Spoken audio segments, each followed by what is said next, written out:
Wayanad DCC treasurer N M Vijayan ആത്മഹത്യ ചെയ്ത സംഭവത്തിൽ കോൺഗ്രസ് നേതാക്കളുടെ മുൻകൂർ ജാമ്യാപേക്ഷ ഇന്ന് പരിഗണിക്കും. IC Balakrishnan MLA, DCC president ND അപ്പച്ചൻ, KK ഗോപിനാഥ് എന്നിവരുടെ ജാമ്യാപേക്ഷയാണ് കോടതി ഇന്ന് പരിഗണിക്കുന്നത്. വയനാട് സെഷൻസ് കോടതിയാണ് ജാമ്യാപേക്ഷ പരിഗണിക്കുന്നത്. വിവരങ്ങളുമായി PS അർജുൻ ചേരുന്നു. അർജുൻ, വളരെ വിവാദമായ അല്ലെങ്കിൽ ഈ സന്ദർഭത്തിൽ ഏറെ ശ്രദ്ധേയമായ കേസാണ് വയനാട് DCC ട്രഷററുടെ ആത്മഹത്യയും അതേ തുടർന്ന് അദ്ദേഹത്തിൻ്റെ ആത്മഹത്യാ കുറിപ്പിലെ പരാമർശവും. നിലവിലുള്ള MLA ഈ കേസിൽ ഉൾപ്പെട്ടിരിക്കുന്നു. വയനാട് DCC പ്രസിഡന്റ് അടക്കമുള്ള പ്രമുഖ നേതാക്കൾ, അവർക്കിന്ന് നിർണായകമല്ലേ ഇന്നത്തെ ദിവസം? അർജുൻ, ഇന്ന് ജാമ്യാപേക്ഷ ഇത്തരത്തിൽ കോടതിയിൽ എത്തുമെന്നാണ് നമുക്ക് മനസ്സിലാക്കാൻ കഴിയുന്നത്. അങ്ങനെയെങ്കിൽ ഇന്ന് കോടതി പരിഗണിക്കുമോ എന്നുള്ള ഒരു സംശയം കൂടിയുണ്ട്. കോടതി ഇന്ന് പരിഗണിക്കുകയാണെങ്കിൽ ഏത് തരത്തിലേക്കായിരിക്കും ഇനി കേസ് നീങ്ങുക, ജാമ്യം ലഭിക്കുമോ എന്നുള്ളതടക്കം പരിശോധിക്കേണ്ടിയിരിക്കുന്നു.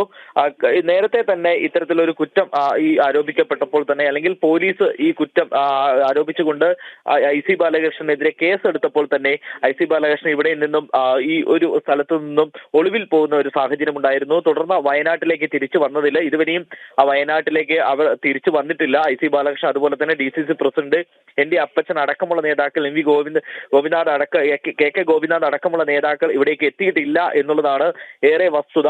അതിനുശേഷം ഇവർ പിന്നീട് കോടതിയെ സമീപിക്കുകയും കോടതി വാക്കാൽ ഇവരെ 15-ാം തീയതി വരെ അറസ്റ്റ് ചെയ്യരുത് എന്നുള്ള ഒരു കാര്യം പോലീസിനോട് വാക്കാൽ നിർദ്ദേശിക്കുകയും ചെയ്തു. ഇന്ന് ആ 15-ാം തീയതിയാണ്. ഇന്ന് ആ സമയം കഴിയുകയാണ്. അതുകൊണ്ട് തന്നെ ഇന്ന് ഇവരുടെ ജാമ്യാപേക്ഷ പരിഗണിക്കും എന്നുള്ളതാണ് നമുക്ക് മനസ്സിലാക്കാൻ സാധിക്കുന്നത്. അങ്ങനെയെങ്കിൽ ഇവർക്ക് ജാമ്യം ലഭിക്കുമോ എന്നുള്ളത് ഉറ്റുനോക്കുന്നുണ്ട്. മാത്രമല്ല, ഇന്ന് വലിയ പ്രതിഷേധങ്ങളൊക്കെ പ്രതിപക്ഷ പാർട്ടികൾ അടക്കം BJP അടക്കമുള്ള പ്രതിപക്ഷ പാർട്ടികൾ നടത്തുന്നുണ്ട് എന്നുള്ളതാണ് നമുക്ക് അറിയാൻ സാധിച്ചിട്ടുള്ളത്. എന്നാൽ തന്നെയും ഇതുവരെയും പാർട്ടിയുടെ ഭാഗത്തു നിന്നും യാതൊരു വിധത്തിലുള്ള ഒരു നടപടിയും IC ബാലകൃഷ്ണനെതിരെ ഇല്ല എന്നുള്ളതാണ് പ്രധാനപ്പെട്ട ഒരു കാര്യം എന്ന് പറയുന്നത്. ഇത്രയും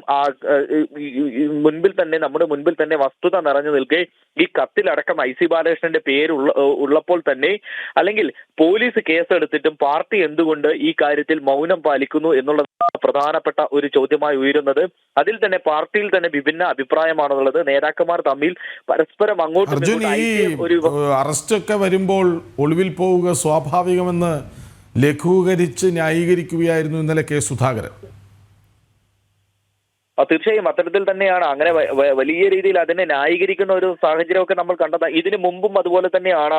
ഇത്തരത്തിൽ KPC പ്രസിഡന്റിനോട് ചോദിച്ചപ്പോൾ പറയുന്നത്, അദ്ദേഹത്തെ ഞങ്ങൾ അവിശ്വസിക്കുന്നില്ല, MLA എന്ന് പറയുന്നത് അങ്ങനെ ചെയ്യുമെന്ന് കരുതുന്നില്ല എന്നുള്ളതടക്കമാണ് കോൺഗ്രസ് നേതാക്കളുടെ പരാമർശം ഉണ്ടായത്. മാത്രമല്ല, ഈ കത്ത് തങ്ങളുടെ കയ്യിൽ ലഭിച്ചിരുന്നില്ലേ എന്ന് ചോദിച്ചപ്പോൾ KPC പ്രസിഡന്റ് സുധാകരൻ പറഞ്ഞത് ഇപ്രകാരമാണ്: തന്റെ കയ്യിൽ കത്ത് ലഭിച്ചിട്ടുണ്ട്, പക്ഷെ താനത് വായിച്ചു നോക്കിയിട്ടില്ല, മേശയിലുണ്ട് എന്നുള്ളതാണ് അദ്ദേഹം പറഞ്ഞത്. അപ്പോൾ എത്ര ലാഘവത്തോടെയാണ് ആ കത്തടക്കം എടുത്തിട്ടുള്ളത് എന്നുള്ളത് വേണം നമുക്ക് മനസ്സിലാക്കാൻ.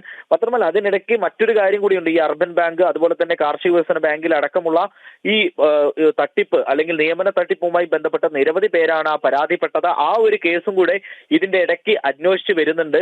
വിജിലൻസ് അന്വേഷിച്ച് വരുന്നുണ്ട്, പോലീസ് അന്വേഷിച്ച് വരുന്നുണ്ട്. ആ ഒരു കേസ് കൂടി ഈ അടുത്ത് തന്നെ അതിന്റെ കൂടുതൽ വിവരങ്ങൾ പുറത്തേക്ക് വരുമെന്നുള്ളതാണ് നമ്മൾ പ്രതീക്ഷിക്കുന്നത്. അതിനുള്ള സാഹചര്യമാണ് ഇപ്പോൾ ഉള്ളത്. എന്നാൽ തന്നെയും NM വിജയന്റെ ആത്മഹത്യയുമായി ബന്ധപ്പെട്ട ആത്മഹത്യാ പ്രേരണ കുറ്റമാണ് ഈ IC ബാലകൃഷ്ണനെതിരെയും അതുപോലെ ND അപ്പച്ചനെതിരെയും അടക്കമുള്ള നേതാക്കൾക്കെതിരെ ഇപ്പോൾ നിലവിലുള്ളത്. എന്നാൽ തന്നെയും പക്ഷേ പാർട്ടി നടപടി എടുക്കുന്നില്ല എന്നുള്ളതാണ് ഏറെ വസ്തുത. കാരണം മറ്റുള്ള മുൻപൊക്കെ ഈ ഇത്തരത്തിൽ വലിയ രീതിയിലുള്ള ഒരു പ്രക്ഷോഭം മറ്റു പാർട്ടികൾക്കെതിരെ നടത്തിയിട്ടുള്ള ആളുകളാണ് ഈ കോൺഗ്രസ് എന്ന് പറയുന്നത് എന്നുള്ളതാണ് പ്രധാനമായും BJP അടക്കമുള്ള പ്രതിപക്ഷ പാർട്ടികളൊക്കെ ഉയർത്തുന്നത്. എന്തുകൊണ്ട് ഇപ്പോൾ ആ ധാർമ്മികത ഇല്ല എന്നുള്ളതടക്കം ചോദിക്കുന്നുണ്ട്. ഈ ഒരു സാഹചര്യത്തിൽ കോൺഗ്രസിനുള്ളിൽ തന്നെ, അതായത് വയനാട്ടിലെ കോൺഗ്രസിനുള്ളിൽ തന്നെ ഒരു പൊട്ടിത്തെറി ഉണ്ട് എന്നുള്ളതാണ് നമുക്ക് മനസ്സിലാക്കാൻ സാധിക്കുന്നത്. പ്രത്യേകിച്ച് യൂത്ത് വിഭാഗങ്ങൾക്കിടയിൽ, യൂത്ത് കോൺഗ്രസിന്റെ വിഭാഗങ്ങൾക്കിടയിൽ തന്നെ വലിയ രീതിയിലുള്ള ഒരു അമർഷം IC ബാലകൃഷ്ണനെതിരെ ഇപ്പോൾ ഉയർന്നു വരുന്നുണ്ട് എന്നുള്ളതാണ് മനസ്സിലാക്കാൻ സാധിക്കുന്നത്. അതെ, അർജുനാണ് വിവരങ്ങൾ നൽകിയത്. കൃഷ്ണരാജ്, നമുക്കറിയാം നിലമ്പൂരിൽ ഇപ്പോൾ ഉപതെരഞ്ഞെടുപ്പ് കളം ഒരുങ്ങിയിട്ടുണ്ട്. ഇനിയിപ്പോൾ IC ബാലകൃഷ്ണനെ കൂടി അറസ്റ്റ് ചെയ്യുകയും തുടർ നടപടികൾ വന്നാൽ അദ്ദേഹത്തിന് MLA സ്ഥാനം നിലമ്പൂരിൽ ബാധിക്കുമോ എന്നതാണ് വിനോദിന്റെ സംശയം. അത് മാത്രമല്ല, IC ബാലകൃഷ്ണന്റെ മണ്ഡലത്തിൽ അദ്ദേഹം രാജിവെക്കേണ്ട സാഹചര്യം വരുമോ? യെസ്, അങ്ങനെ ഒരു ചോദ്യം കൂടി ഉണ്ടല്ലോ. അതെ, കാരണം ക്രിമിനൽ കുറ്റത്തിന് കേസെടുക്കപ്പെട്ടാൽ അതെ